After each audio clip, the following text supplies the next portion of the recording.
সতীশ চন্দ্র lane পরিচিত জন যারা তারা হয়তো চিনবেন।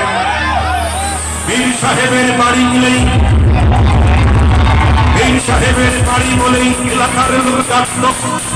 ব্রিটিশ আমলে তৈরি বাড়িতে বীর পরিবার থাকত।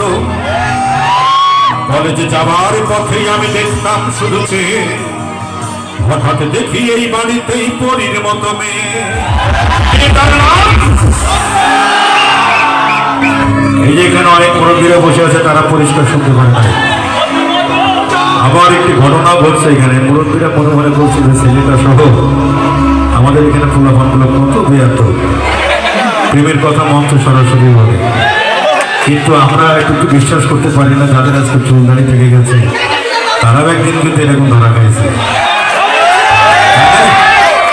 ওরা কিন্তু খাইছে। মিসমিস করে হাসতেছে, সেটা এই পোলা বুঝলো কেন? এই ফাঁদে পা দেয় না এমন কোন লোক আছে? তাই না? আছে এমন লোক? তাহলে সবাই মিলে গাইতে হবে, ঠিক আছে?